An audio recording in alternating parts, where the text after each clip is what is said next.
Hi, everybody joining us promptly. And we were just talking about being prompt. Eric and I, he's German. We live in a world of prompts now, different kind of prompts. But Oh, cool. thanks for joining us. Hope you're okay. Hope you're having a good day, morning, evening, maybe afternoon, depending on where you are in the world. We are very pleased that you join us today. There'll probably be more people coming in, so I'm just going to do like a couple of minutes warm up act before we get into the star of the show, so to speak.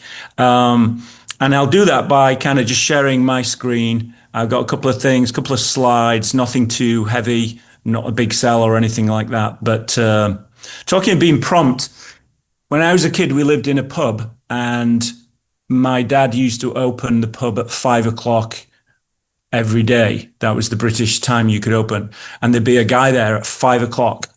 If my dad opened at 1 minute past five, this gentleman, this retired gentleman, was banging on the door. So kind of I learned the idea of being prompt as a teenager there.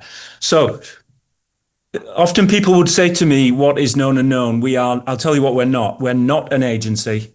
We are not agents for anybody. We just like to get great people together. I love tools. I love technology, but more than anything, I love talent. And that's the one thing in this world that is changing and moving and crazy that we can all hold on to. And if that talent comes together occasionally, then that's a good thing. So hello to everyone. Thanks for joining us today.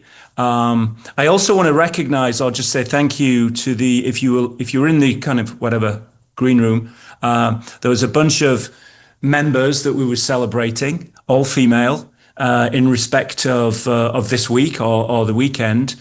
And they've been working for some of the, not only doing great work individually, but, some of the brands that they in hospitality, in fashion, many of the brands that, from Gucci to Coca-Cola, to tech companies. So kudos to them.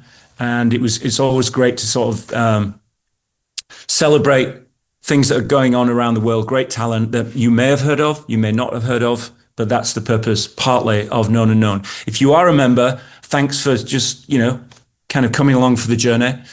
We don't make any money. We don't know where it's going.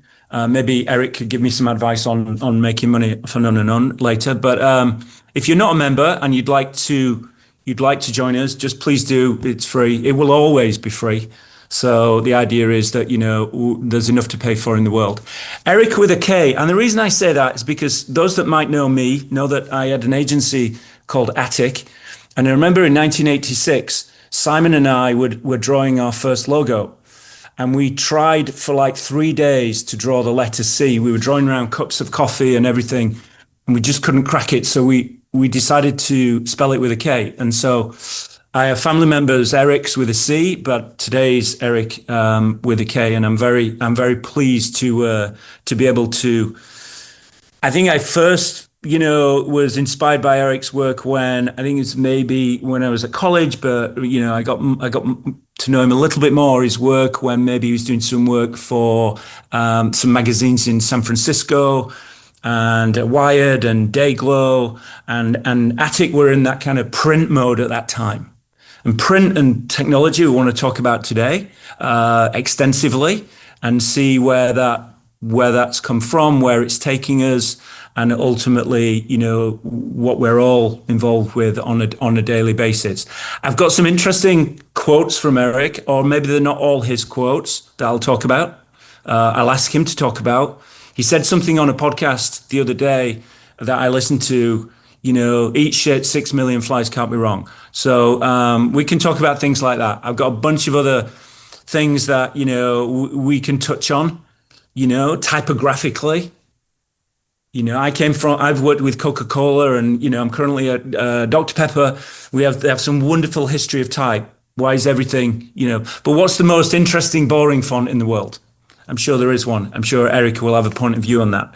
And, lots more. So I'm going to stop sharing and ultimately introduce, hopefully a friend of everybody, now because Erik just said to me he thought it was me in a class of 6 people, and we were maybe having a little kind of student gathering. He didn't realize that 350 people had registered today, so that was a shock to him. And but hopefully, it's all about sort of coming together. Erik, hello. You're in London, a German in London. I'm a Yorkshireman in Texas, but we can make this work. Indeed, we can. And by the way, it wasn't a shock to me, just a surprise. I don't care whether I speak to 6 people or 600. I do what I do. It doesn't depend on the size of the audience. Splendid. So, I could start with a question, if you prefer, to get things going. Let's go back to that tech company comment that I just mentioned. We saw a turn in many of the original. I remember Pinterest had a very interesting logo in the beginning, maybe even Twitter did before it became X. And then after a certain amount of time, everything just started to change typographically. I know there's been sort of fun poked at that in this notion of blending. What's your view in how those mega brands, if you like, those tech brands have sort of ruled our days every day, have been treating typography versus those more 100-year, 50-year-old brands that came from a different time? I think the same development happened there, that the tech brands at first were very bland because they didn't want to risk anything, didn't want to upset anybody. And then over time, most of the big tech brands, starting with Apple maybe back in the day, I remember going there and talking to Johnny Ives and other people, get your own bloody typeface, you don't have to use Helvetica, for crying out loud. You can pay for the new Helvetica. It took a while, they finally got their own in San Francisco. Google has 2 of their own typefaces, and they're not all bad.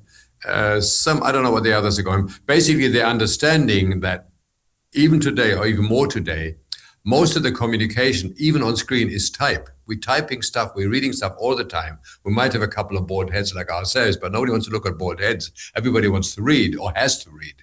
And if you're reading a text that's designed by the brand, you may not know it, but you feel it. You're just, I'm looking at a Google page, I'm looking at an Apple page, I'm looking at a, God forbid, Musk page, whatever.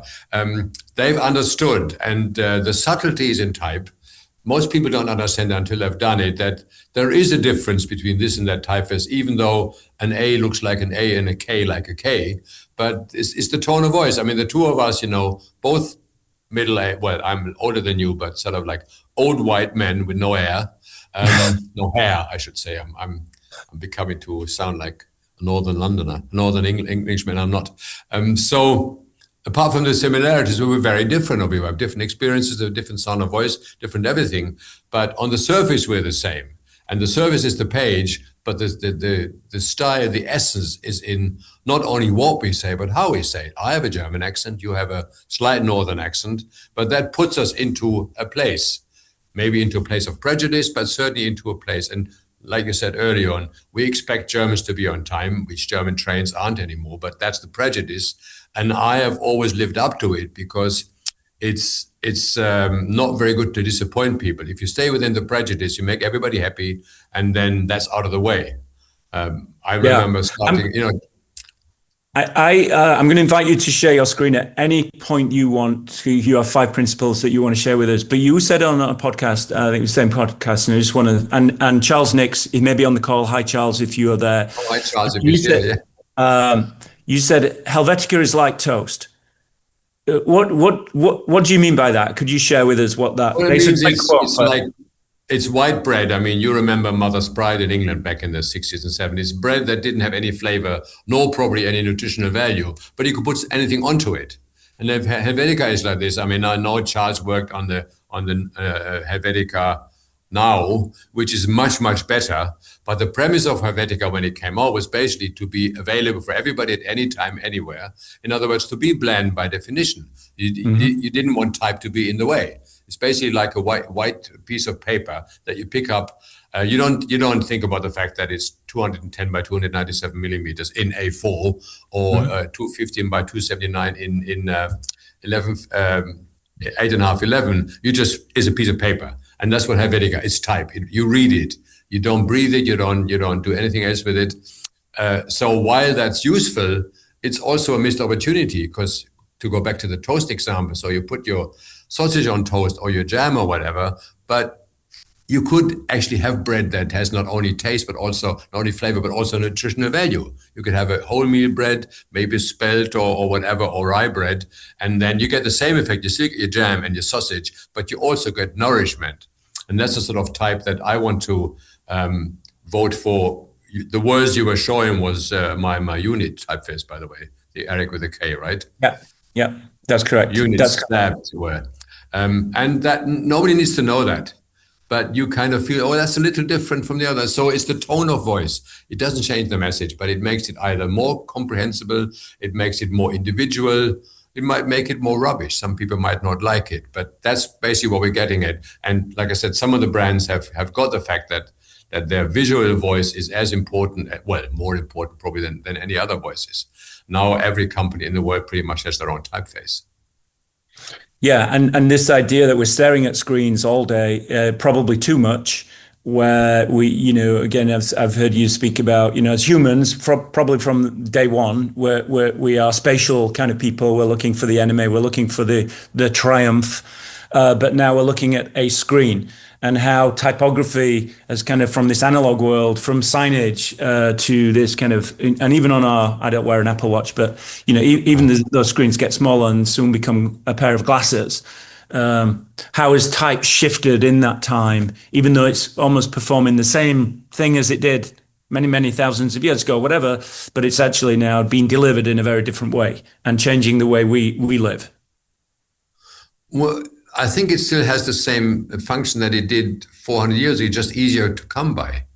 To make a typeface even 50 years ago involved a dozen people and was a lot of work. So you didn't do so much. Nobody wants to sit down and cut 400 type in metal and then press it into copper and then pour lead into that copper. I mean, it's tedious and dangerous and heavy and not very healthy. So now it's so available, almost to the extent that anybody in their living room can make a typeface. I mean, you need some training, but it's not that difficult. And AI agents will soon, you tell them, do me Helvetica and put a bit of universe in and add some Garamond. And something will come out that will be look okay, like a pair of jeans more or less washed, but it'll be blend again.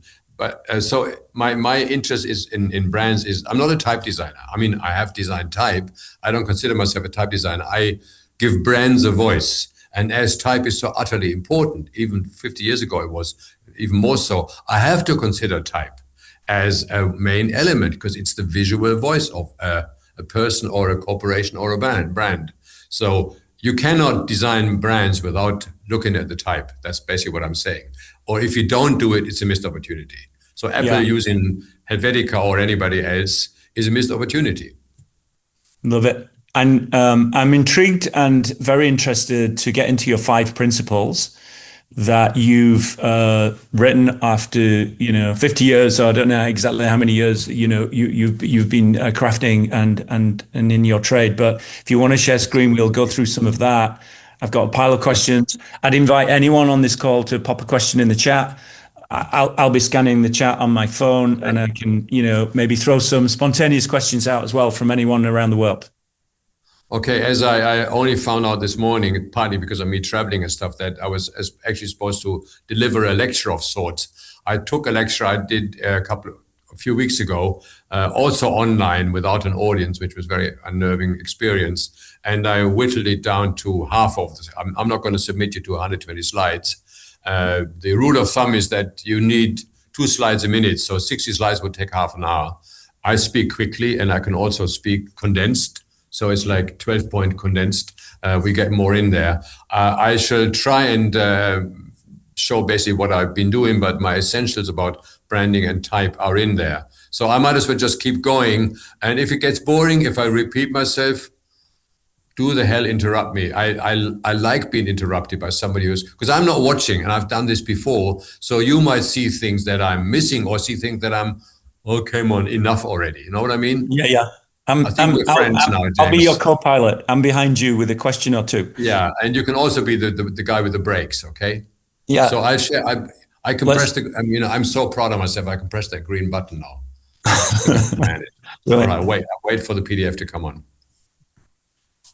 Okay, we're all now, that's probably the best build up I've seen. I'm going to use that with my clients. Does that work? No, You can't see my screen? not yet. Oh, wait a minute. Then I did press the green button. Oh, bloody hell. I knew this was going to happen. I share my screen. Okay. Share screen. Okay, entire screen. And now, are we there? No. Any of my co-hosts, you are a co-host, so you've got all the permissions. I don't understand this. We did this earlier, and I just pressed the green button, and then there's another share thing here. Something's coming in, and I see okay. myself, which is not good. But if you can find your PDF, lovely. That's it. You're good. Oh, bloody hell. Okay. Well, that's the headline, obviously. That's always been my motto. I've got some slides from a book that somebody wrote about me. That's one of my mottos. Type makes language legible. I've been going on about how type has to try a little harder at times. I don't like the fact that, for example, when we talk about Helvetica or whatever, or Arial, I prefer, that anybody who's ever had to fill in their any numbers, you know the issue that you can't tell a capital I from a lowercase I, from an L, from a 1.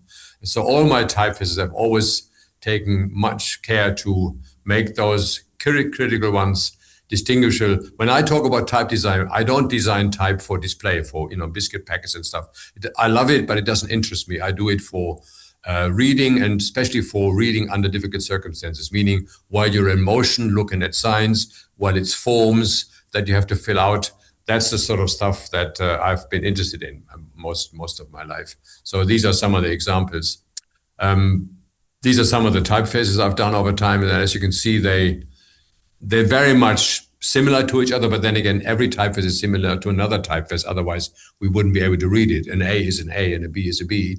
There is very limited space for us to be creative, because if you start being creative, it stops being legible.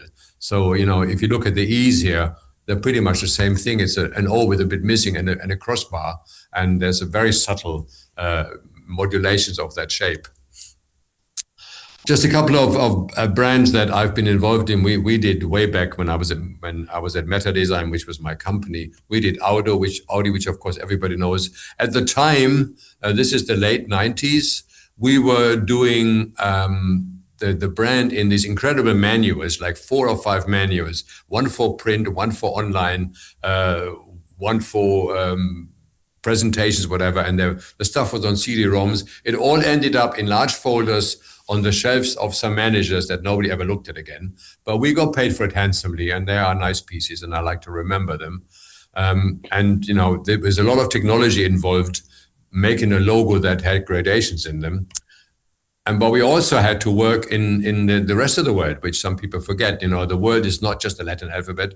I'm sure there's some people joining us here who have, write kanji or Arab, in this case, from right to left, Arabic, or other languages, other alphabets. So this is the Audi logo. And Rayan Abdullah, who designed it for us at the time, this is like maybe 96 or something. It's interesting when you read from right to left, that there are obviously the shape, the Audi, the D in Audi, it reads Audi in Arabic apparently, so they tell me. But it's interesting that he managed to mirror that Audi original logo and make it Arabic. I thought that was a stroke of genius, and our Arabic-speaking clients liked it. They felt very flattered. So I like making stuff. My latest venture has been for 12 years. I'm officially retired. I retired into a large workshop with a lot of printing presses. My aim at the time was to be the man who dies with the most printing presses.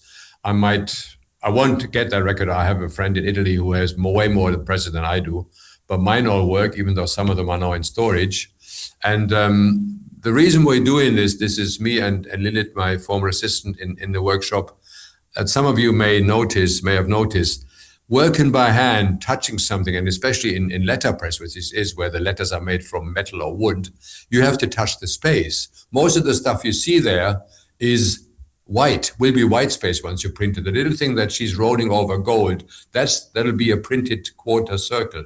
So the invisible space is tangible and very visible when you do letterpress, and it's very good training for people who sit in front of screens. The first lesson, I think people have heard this from me before, which took me about 40 years to come up with. I made mistakes. I worked for people whom I didn't like, but we needed the money, or I employed people I wasn't really sure about, but I thought, okay, he or she is really good at something. Got to remember, whoever you work with, you're going to spend maybe 8 hours in the same space with them. You're going to solve the same problems with them. You're going to have them with bad moods and good moods. Choose carefully.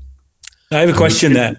Before you continue, just to give you a breather, when you were hiring people, and you've hired many, many people over the years, is it the person or the portfolio? It's always the person. I remember way back in the early 90s when we started being really digital, a fellow came in, a really nice kid, fresh out of school, and he showed me his portfolio. There were 2 projects in there that were mine, that he just got somewhere on the internet and didn't realize that I might know, and just copied them into his portfolio. I mean, of course, he was totally embarrassed. He said, I just thought I show whatever. I can't even remember whether I hired him. So portfolios are important, but essentially, you got to remember, you got to spend that day with that person. And a team is only as good as its weakest members. And team of 4 or 5 or 6 or 7 people work together. If somebody doesn't fit in, it makes the whole team totally redundant. So portfolios, I can teach anybody the basics of typography in 2 weeks. And anybody can think and express things. I know there's technical issues you have to learn. I'm not talking about coding or specifics, but basically you bring people together in a room, and if they're all bright and they listen to each other, they can come with most amazing work, as long as there are people who respect other people. Yeah, branding, you mentioned this already. We talk about our logos. I just showed a logo. We talk about imagery, we talk about language, all the rest of it. But if you remember, if any in the audience, anybody thinks back, what you remember about a brand is not necessarily, anybody can draw the Apple logo because it's an apple. But a lot of other logos, a lot of people, we have done this test, wouldn't be able to draw most logos because they don't remember the logo. They know it's a sort of whatever, it's a B or an A or whatever. All Korean logos, they basically take the capital A and take the crossbar out, like Samsung. It's been a big thing in Korea forever, for whatever reason. But basically what we recognize in a hurry is this. This is New York, right? It's obvious. There's no sign, there's no number plate, there's no logo, no other thing. But we know New York has yellow cabs. And this is it's London. Okay, one hint, it's left-hand drive. The traffic is on the left. But we know it's London only because of the color red. This is incredible. How else do we know? There's no English in there. It's just the color red. And when we started work for Berlin Transit, not in 1925, but Berlin, even after, before the wall came down in the 80s, was black and white. It's a very black and white city. This is, by the way, where I live in Berlin. This is obviously a pre-war. And but after the war, and in the 80s and 70s and 80s, public transport really fell apart. This is the traffic, passenger information they offer the people, which basically telling them, fuck off, don't use the subway, the metro, the underground here, because we don't care about you. We can't even stick our letters on properly. That was disgusting, and it went on for a while until Berlin, some people may remember or may have heard of it, Berlin got reunited, the 2 halves got together, and the first thing we had to design was a common schedule for Berlin Transport, which, as you can see, is very much inspired by the one in London, where I lived in the 70s. So that was the first one, to tell everybody it's one city you can travel around.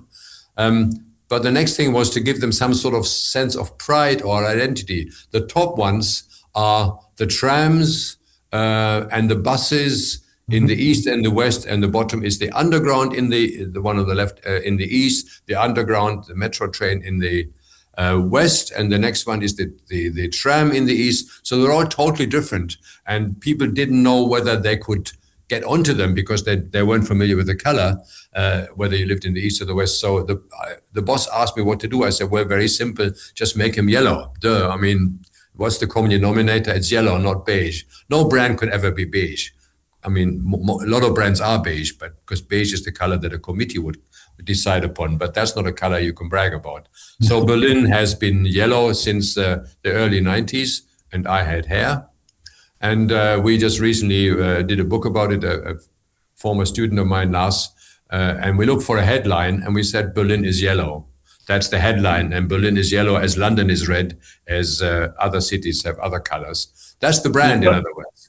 Is your football team yellow? I can't remember. I happen to have, but yellow is also the warning color. It says urgent, it says watch out. So in traffic, it's a very, very nice color to have. Yeah. Which is the same thing applies to this. So it's one simple idea. Basically, I know that 25 people worked on this for 2 or 3 years, so it's not simple, but it's a simple idea, and you make it work in all corners, and that's what ends with the consumer is, the yellow guys. Nobody in Berlin would enter a blue or green bus because they would charge you money and take you on a sightseeing tour. Nobody in London would enter a green or blue bus because the buses are red by definition. Simple ideas. There's another simple idea. These are the German long distance trains, which were sort of recolored in the early 90s. Around 2000, I sat down with their design director and we said, well, what's our brand going to be in future? So we said, okay, the long distance trains are white and they have a red stripe. And the short distance trains, the local trains, are red and have a white stripe. So that's the brand of German railways. Regional, red and white, long distance, white and red. That's the essence. And the essence was fortified by us designing a typeface for them, which is kind of unique enough to be different, but not too unique. And we had a shitload of versions, even serif and no serif. Since then, they've added more versions for signage, specifically for screens and stuff. But you recognize this enterprise. Here is the logo, but even without the logo, it's a bit of red and a typeface that happens to have this little hollow shoulder there, and people will recognize this anywhere. See, there's no logo here, but everybody in Germany knows this is Deutsche Bahn, German Railways, without a logo, just a bit of color and the typeface. Is your view perspective that eventually, for every designer, for anyone who's working in the sort of field of branding, that if, we start with a logo, there's a name, let's throw in a catchphrase, tagline, but at some point, those other kind of elements should fall away, and we should be able to, obviously the most recognized brands in the world, we don't need the words, and for either smaller brands, emerging brands, should that be their aspiration as well? Well, it's more difficult. I mean, it's easy, to make the BMW logo or the Mercedes star famous because if it's parked on every corner, small brands don't have the distribution, they don't have the density. But it certainly doesn't hurt if you have one clear idea. If you're Tiffany, you can be turquoise, and if you're German Telecom, T-Online in America is magenta. A big brand can push that into a market more easily, but you need a general and very, very simple idea. You don't have to compete with everybody everywhere anyway.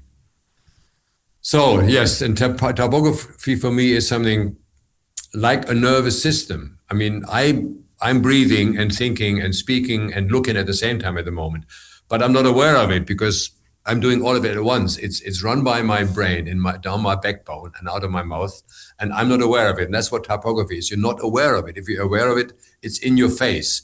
You won't like it. So it goes on, but while it goes on automatically, my voice is still different from somebody else's. So that's the lesson to learn, to take typography seriously as our backbone is and our brains are, but make them not be in the front all the time, just do things intuitively. That's what a good brand should be.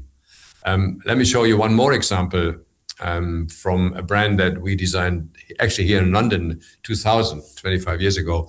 The Economist, that's what it was. It was 2 colors, the magazine, or they call it newspaper, which comes out weekly. Mm-hmm. It was a little bland, a little, basically black and red together makes brown, which is not the nicest color to have. It's always brown, it's sort of grayish and not very inspiring. So the first thing we did, make it color. That was a technical issue, which they didn't do before for some reason. And I expanded the contents page into 2 pages because people were complaining we can't find shit. We end up not reading it because there's too much, and nobody has time to read everything from top to bottom. These are people, business people that have time. So wayfinding into the magazine, there are sections here, international, the Americas, Europe, and so on. They were all marked out in red. The type was cleaned up, and this is something that people scanned quickly, and they knew where to read. Nobody reads it from the top to the bottom. Some go in the middle and then go back and so on. I think we all do that. And then, of course, everything is grid-based. This is print design. The same goes for online stuff, of course. These were the grids we drew, and it's very, very complicated. But once it's programmed, you don't ever have to look at it again. And this is what pages look like. Every chapter had a little mini content, as we call them, those things on the top right there. So again, there's wayfinding. This is what you can expect from this issue, and it's branded by the red bar. I have made a good living out of putting red or other colored bars on top of pages because it sort of owns the page and tells people where to start or where to stop. One little thing I added everywhere, if you can see this here, where an article finishes, the bottom left here, there's a square there. Where an article carries on over the page, there's a double arrow as the bottom right here. And there's a little red short headline over the headline that tells you a little more about it. And so we put those items, the double arrow, the single arrow, backwards arrow, and so on, into the font that we redesigned for The Economist. And that was basically the brand. They're in red, and they're everywhere. Now, this is The Economist last year. It got redesigned. Henrik Kubel did a new typefaces for it, which is nice because it gives them their voice a little more. But he didn't touch, luckily, or whoever designed it. Henrik did the typeface. They designed it in-house. They didn't touch our little elements. There's a little square. There's a little double arrow. And they reduced the contents page to 1. I don't know why. I think it's silly, but I don't know what the discussions were. And if you look at it here, here's a page. There's the little red elements. There's the little red bar over the graphics on the left, which means this is an Economist graphic. It has the little bar over it. And there's the little red strap over the headline. There's the little carry on triangle arrow on the top left. And there's the little finished arrow on the bottom end of the article. So essentially, the brand elements are those. They're the graphics with the main graphic element in red when you're looking at development of numbers and stuff, and those triangles and things, and that's it. That's the brand for The Economist. So Great. What I'm saying is to execute this, to do this, is a lot of work, and it takes a lot of time. You've got to be very detailed. You've got to write it all down or program it all down. But the concept is something that 2 grown people can develop in 10 minutes, and it often is done. You were saying something, James? Yeah, no, I was just, I've heard you talk about, a process and not a sort of final destination or final result. That branding, or I think you were referencing walking is a process, right? That just taking things in, reading signage. And in many ways, branding is that, it's not like, here's the final logo, here's the final look. And you're just talking about evolving it. And Henrik is actually on this call. I was texting with him yesterday that things evolve, even when it's finished, it's ready to evolve again at some point in the future, like going for a walk, right? Well, the whole point is that if it's a concept and not an execution, then it can change. Like I said, I'm the same person. I've been doing this for 60 years. I'm 79-year-old. I'm the same. I mean, I'm slower than I was, and I got no hair left and stuff. But I'm the same character I was 50 years ago. But I have evolved in other ways. And this is what a brand is. It's a character. It's a personality that will evolve over time. But its essentials will be the same. And the outside might also change. For whether it's a newspaper, I mean, we worked for The Economist for over half a year for the first one, way back in 2000, and they worked, months for the new one. But the essence stays, and that's the more important thing, that you carry on recognizing that person, even though that person has aged. You all know you call a friend, or a friend calls you on the telephone, whom you haven't spoken to in 20 years. You recognize that voice. That's amazing. I mean, a voice over a telephone line, even a bad telephone line, how much we can tell from that. Oh, it's you. Oh, I haven't heard from you in 20 years. That is amazing. That's what I'm talking about, a brand, is that voice that will not change, and it'll send that message of recognition, which is really, really important. So the core concept, it doesn't mean that we don't have to do execution. We get paid for executing it, for making it. But the essence comes out of conversation with clients. My third list, I've got to hurry a little bit here. I think I'm taking too long. You're good. We often get desperate when we have to design stuff, especially in a hurry. And afterwards, I usually find it's been looking at me all the time. And I'm going to show some very simple examples, not branding like this. But I have a whole folder, as you can see here, of little projects I do. I get asked by a lot of people, friends, when you're good at something, you have a lot of friends who need that ability. Or can you do me a postcard or a logo or a book cover or whatever? Oh, and by the way, it's got to be ready tomorrow and there's no budget. I have a lot of friends and I don't want to disappoint them. So I say yes, okay, I'll do it by tonight if you call me in the morning. If there's no budget, it also means you have no fucking say. I do what I think is best for you, and I do it today, and it can't cost anything, and you can't possibly talk back at me. We do this, Susanna, my wife and I, we have a letterpress shop, as you've seen, and we do a New Year's card every year. So new in German means neu, N-E-U. New in English means N-E-W, and two U's are a W. So that idea took how long? 20 seconds? It took a little longer to print. That's what I mean. The solution is in there. You look at the word, it looks back at you. I have another one here. Now you can work this. This is also a New Year's card. Can somebody work out what the year was? Count the lines. 2015. 2 lines, 0 lines, 1 line, 5 lines. Okay? I know nobody got it, but I did. Again, it designed itself. Could I ask, did you just send out the card without the 2015, or did you? I was going to, but Anna said that we can't do that. It's too arrogant. Okay. And she has a point. I would have liked to send this one out, the 0 one out, and then send the other one as a solution afterwards, like the crossword, which comes next in next week's newspaper. But we didn't want to send out. We sent out 250 cards, and it was just too much trouble. But I should have done, shouldn't I? I mean, you get this in January. It's pretty obvious, right? Happy New Year. Whatever. That might tell you, some friends from other friends, maybe.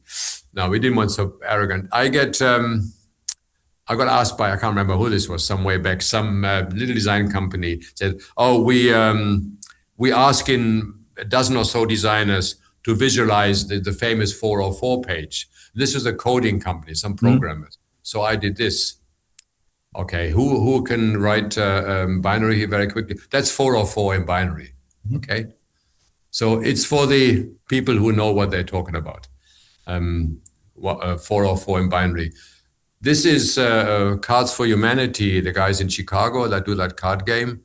They send cards out to their friends or clients, and apparently there are 5 or 6 words that George Carlin, once the American comedian, said that you cannot say in public and on an American stage. And they asked a few people to do their version of one. So I got this one word, the 4-letter word. And if you look at this, it's very simple. It starts with the 6th letter in the alphabet, which is on number 1. And the second letter is the letter U on number 2. So you get the word, right? So that took me 20 minutes to just do the artwork. I always do is white out of red because it's the easiest. It sticks out. I usually use Real, my latest typeface, because I like it, and it's easy and it's always loaded. So that took maybe 20 minutes. And this is, I think, my last example. Go on. No, finish your last example, then I have a question. Yeah, it's this is my sister, and she moved in with her boyfriend. And this was their address. So I did them an address card. About a year later, they got married. So she took his name. So the other one was cancer, right? Easy. And my company MetaDesign moved from one street to the other. Easy. So you can do this. You all remember that you've all seen well, maybe not anymore. There's a cancellation stamp. Something is printed or said, and you put a big rubber stamp saying cancelled, no more, out, illegal, whatever. And this is the cancellation stamp. And you can find an example every day. If you move somewhere, if a child is born, if you change your telephone number, just cancel the previous one. You have two messages in one. This is where I used to be. This is in your address book. This is where I will be. This is easy. I've done this at least 24 times in my life. When somebody comes with a change of address, I probably do that one. I've got a choice of typefaces and colors. It's very, very easy. You're all welcome to copy that. I don't think I invented it. I've just done it 100 times, not 100. Question. Yes. Retaining information like we all have to do on a daily basis, but yet we all have phones now, so we don't need to retain that much. I can't even remember my wife's telephone number actually today, but I can remember my first telephone number as a kid in 1977 was 32007. So it's like we now just, it's so easy for us to forget things, and because it's always there in our pocket.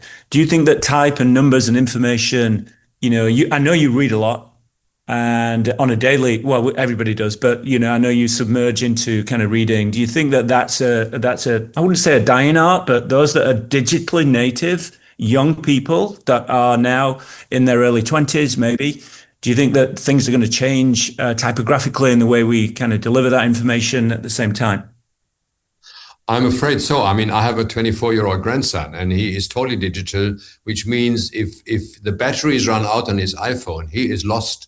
He couldn't even get a pint of milk because he had to Google where the dairy shop is or whatever. This is the problem. And you're in a city, and I go by sense. I kind of know where north or west is, and well, you can see where the sun sets, if there is one. If you have no sense of space and rely totally on your digital device, I have a very old crummy iPhone, which I'm going to change. The battery doesn't last half a day, so I can't rely on it. What if I wanted to call you and I have all my information on my iPhone?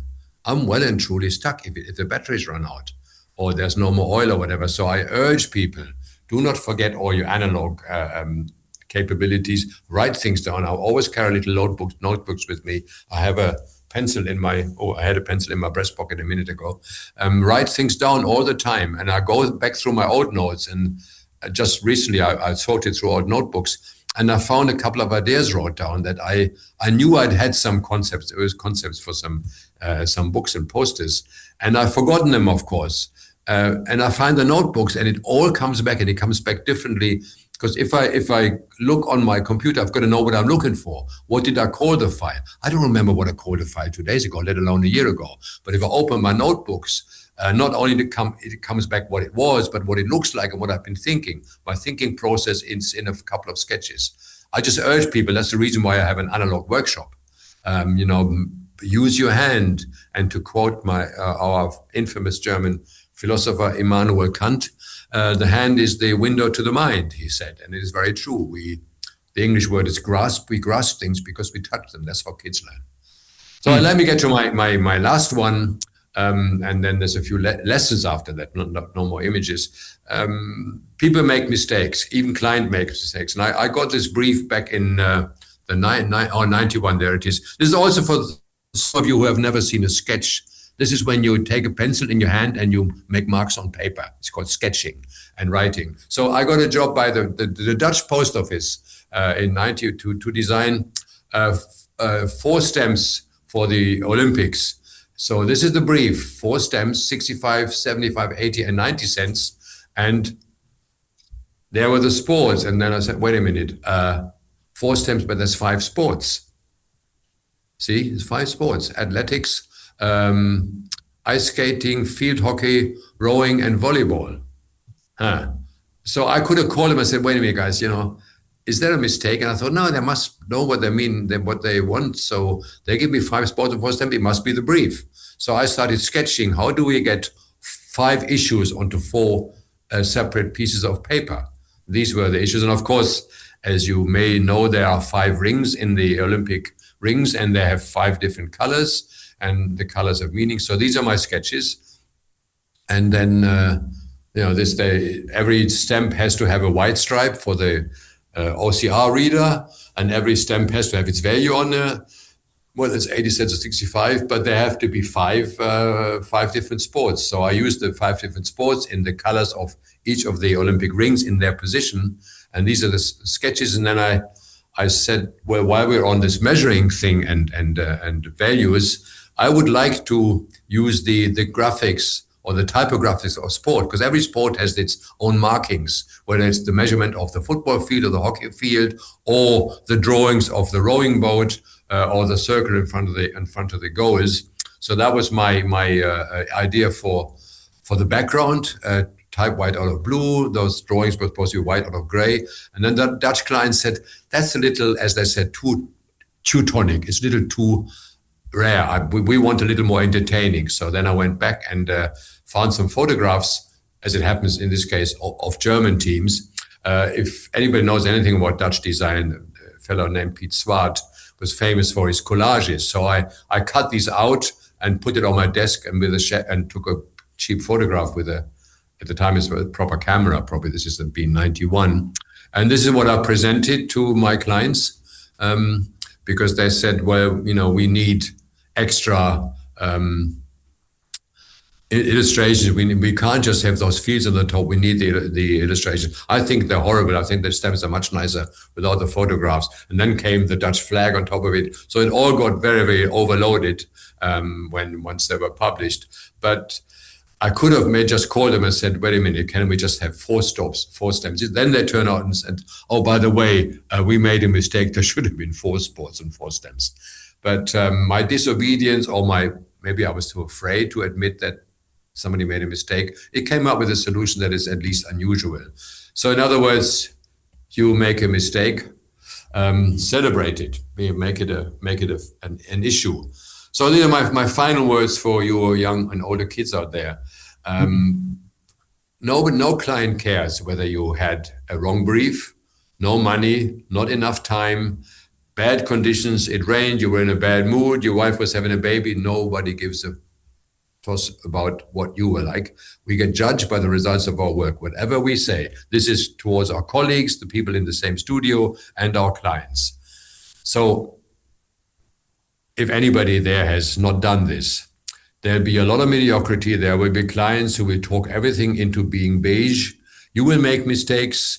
They will not take the best design that you gave them. They will take the second best because they can agree on it. Everything will be beige. A lot of stuff will be brown or blue because everybody can agree on blue. There's going to be a lot of this stuff. You will get paid. You pay the rent and learn with it. We all say, oh, I wish I had, and I could have, and my computer crashed, and we ran out of money, and la-di, and my, like I said, my wife was pregnant, my son got sick, I had to get a new pair of glasses. Nobody cares, just get used to it. But, and this is the advice coming from a craft background, there's a book by Richard Sennett called The Craftsman. But basically, the essence is in there. The craftsman is defined as craftswoman, as somebody who does whatever they do to the best of their knowledge. If somebody makes a hammer, he'll make that hammer the best hammer he can possibly make it, and you'll feel it in your hand. And the same goes with our work. Try your best, do your best. Whatever your best is, there is no objective measurement for whatever your best is. You've done your best, you can live with it. If people call it shit, and if you don't get paid for it, doesn't win any competitions, nobody cares. You did the best you could, and that's the best you can, and you can live with your conscience. And the last lesson, we all know this, work is a gas, it fills any given volume. If you give somebody a day, they do it in a day. If you give them 5 days, it'll take 5 days. It doesn't get any better because it fills any given volume. I'm not saying everything has to be done in an afternoon, but I know I've been in teams where we've had 2 weeks and we says on Monday, oh, we have till next Friday. I mean, why don't we do this and that and do this and that? And then suddenly, oh my God, it's Thursday. We've only got a day left. And then the work gets compressed. So in other words, make sure you have really tight deadlines. Everybody should be a little overworked because you're underworked is the worst. There's nothing more worse than boredom for creativity. That's, I think, my 2 cents. Well, wonderful, wonderful. The comments are flowing in as well, and inspiring stuff. I've got a couple of quick. I need to stop sharing. Yeah, if you stop sharing, That's it. I will. I've just got a couple of super quick fire questions that almost one word answers. Let's just call them that, Eric. And then maybe you can. I don't know what that does. Allow. Let me see if I can do the share now because I'm like That's you. unit extra bold. Okay. Okay. Okay. Let's just take as long as you want, or just give me one word. It's fine. So, in Oh, the sense of technology and I suppose analog, where do you what do you prefer on a daily basis? Do you go onto a browser? Do you open a browser in a moment in the morning, or I do both, but if I have the choice, we print books now. We do letterpress books. I much rather read books because I can decide. It's my own rhythm. It's a much nicer environment. I don't have to look at it. And the browser means I'm looking at the light. We were told early on not to look at the bloody sun because it burns your eyes. So looking at the blue screen burns your eyes. It's dumb. I know we have no choice, and I can code and do browsers, but I much rather read a book. And I don't do Pikas. I do Cicero because I'm German. But I know what you mean. I can do both. okay? Well, that was my next, Pikes or Pixels. But let me jump to something a bit more everyday. You're in London. Do you miss the pretzel, or do you prefer a pint? No, the pretzel is a southern German thing, by the way. The Oh, okay. northern German. I'm Prussian. We don't eat pretzels. We eat rolls and dark bread that have nourishment, not Mother's Pride white bread. You Not Yorkshire. Helvetic bread. Yeah, or that. Yeah. And again, just to finish on this, I guess you are still printing. I'd love for you to just mention your workshop. Um, Yeah. and we know that AI is everywhere, and we can't avoid it every minute of the day. But A4, A3, A2, A1, or AI Well, is the I future. love the DIN standards because they are very rational. You can divide them, and they're always at the same proportion, 5 to 7, yeah, 5 to 7 is the easiest. The easiest one to remember, or 10 to 14 is the proportions, and whatever you do, divide it, double it, it's always the same proportion, which makes it boring, but it makes it easy. Whereas if you go for the golden section, 5 to 8, Fibonacci or something, the proportions change, but it makes it more exciting. It depends on what you're trying to achieve. AI is inevitable, but I have learned from a few things have crashed. Let's just sit it out. At the moment, it's defeating itself. There's a lot of competition going on, and there's a lot of hype going on. Let them burn those bloody billions. I'd rather them burn billions on AI than bombing countries. So once this first hype is over and the first corpses will line the wayside, ask me again. Right now, I'm keeping my options open. One of the things that maybe I'd heard you talk about is, maybe this is in the weeds of type, but your small cap, you felt the small cap was too low and you wanted to give it more presence. Yeah. Is that something that is an aesthetic choice for you, Eric, or just your signature within that kind of small cap kind of No, it's a physical issue that traditionally small caps were the size of lowercase characters. But that's going back 400 years. In typeface today, if you want some small cap is based, caps shout. Trump writes in all caps, or caps shout. So you don't want caps. And if you do caps, you have to do caps. You have to space them out a lot. Like if you do an InDesign, you're doing at least 100 units for all caps. Small caps are a way of being a little louder. I do acronyms, NATO or whatever. More than 3 letters, I would do an acronym. I would do in small caps because there are acronyms. If you do them in all caps, there's shout. If you have a serif typeface of Garamondish, the X height is so small that if you make the small caps as small as the lowercase, they're too tiny. So I would go always where there is a direct group, but they always have to be a little larger than the lowercase. Depends on the typeface. Usually it's one stroke width taller. I turn an eye 90 degrees, and that's the added height I give to a small cap. Nice. We've got My, 5 minutes left.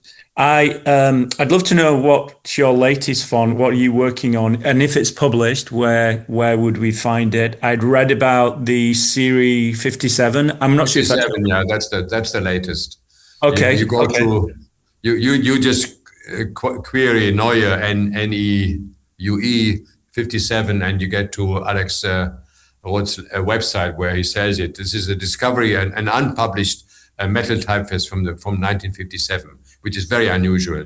Everything from that time has been published. It wasn't even at photo setting. And I found it in a case, in a case of metal letters. And I thought, oh my God, nobody's published that, which is very, very cool. We're working on making this into probably the largest family ever. We have a rounded version coming out now. We have a Latin version now. This is the best one. We have a little serifs on them, like a Roman. And we call them that LV11. LV 5511, 57. So it'll be LV stroke. Yeah. That's for the intellectual type buyer.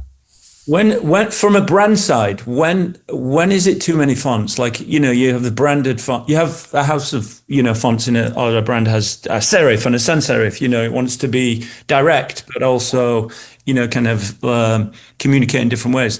And normally there's a couple of fonts, maybe 3, I'm not sure. But is there, in your eye, should a brand focus on owning one font or actually having this kind of family, and how many is too many?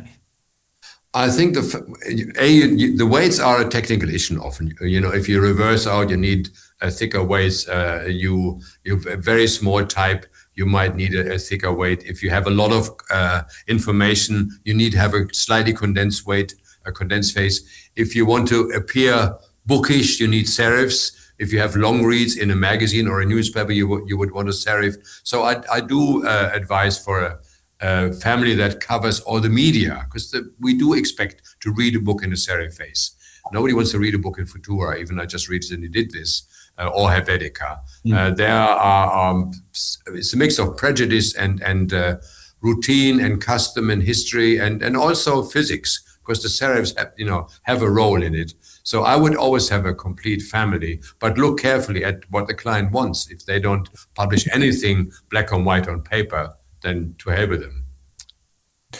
One question that came in, can Erik explain the stop stealing sheep term?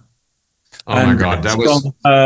Rodrigo, I'm not sure where you are, Rodrigo, but thanks for the question. But yeah, I'm glad somebody's asking that. I was asked by Adobe in 1992 to write a book that would explain basically, this is the age, some of you weren't born, when it was called desktop publishing. Suddenly everybody, housewives, housemen, you chimney sweep, could write their own correspondence, brochures on their desktop.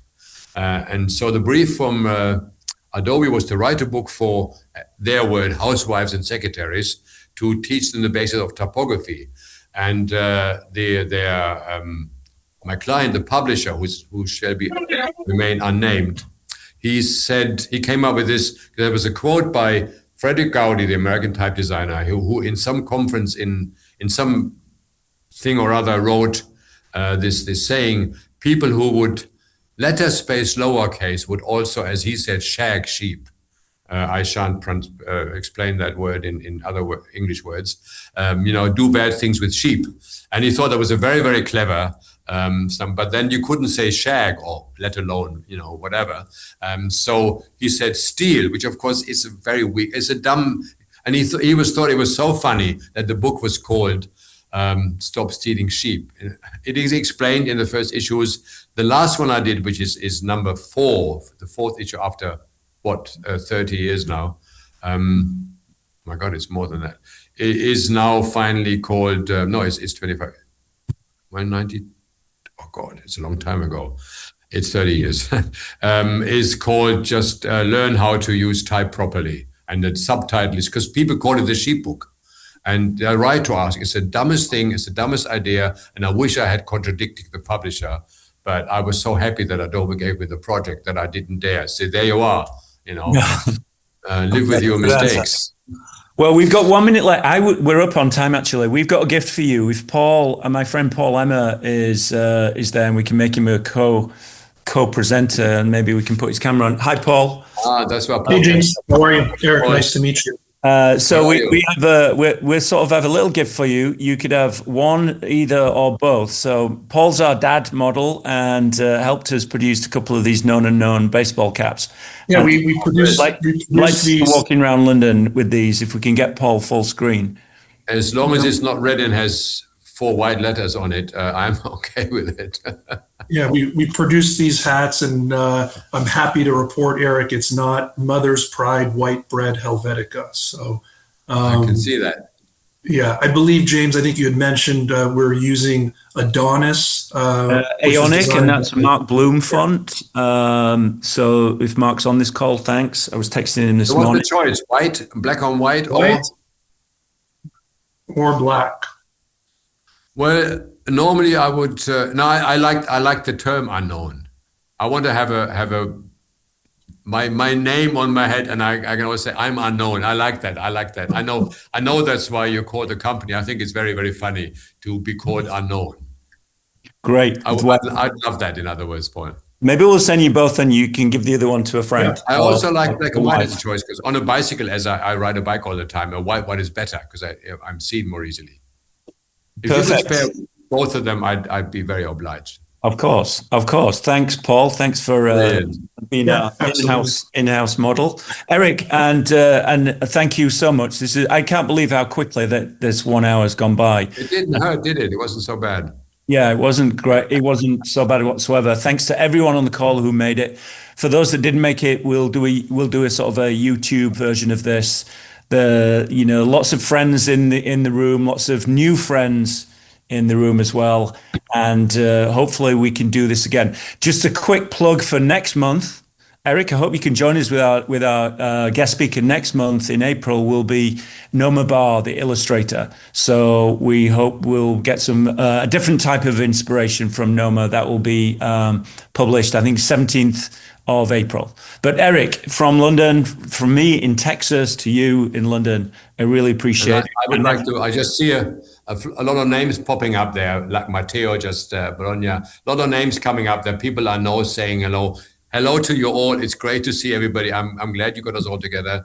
I will send you this presentation as just a PDF for whatever reason you may want to use it or something. That will be great, because we'll cut that into the YouTube version. It'll just be a bit cleaner than recording off the screen. But of course. I've taken up everybody's time, or the 1 hour that's planned. Thank you again, Eric. Enjoy the rest of your evening. Thanks to everybody on the call.